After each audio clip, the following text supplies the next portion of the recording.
Good day po sa inyo.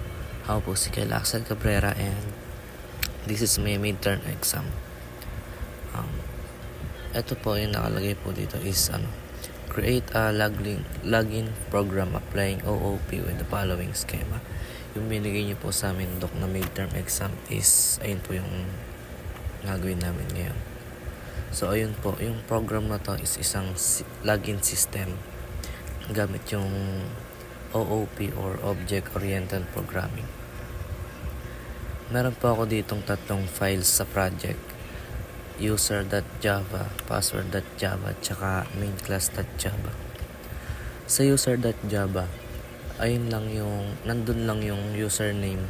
May constructor ako doon na nagsiset ng username, tapos may method din para makuha yung value niya gamit yung getUsername.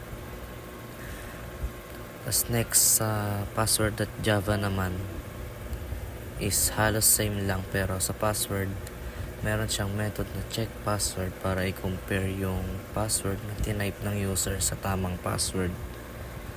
Next po is sa mainclass.java naman. Andito po yung pinaka main program. Nag-create ako ng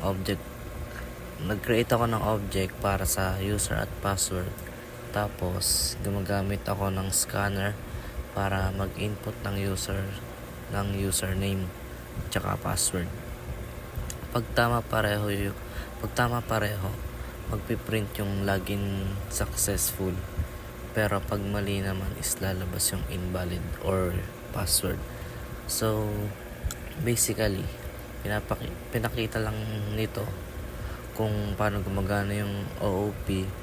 Hiwalay yung classes pero nagtutulungan sila para mapagana yung buong program. And papakita ko naman po sa inyo yung kung paano po siya magra-run. Ito po. I-run po natin to.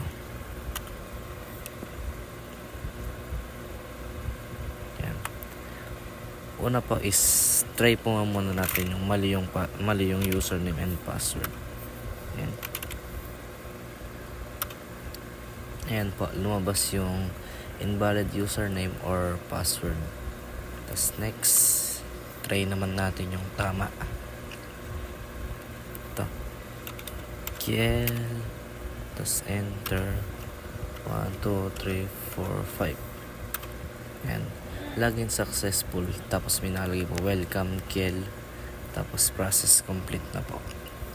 Ayun lang po, Doc. Maraming salamat po.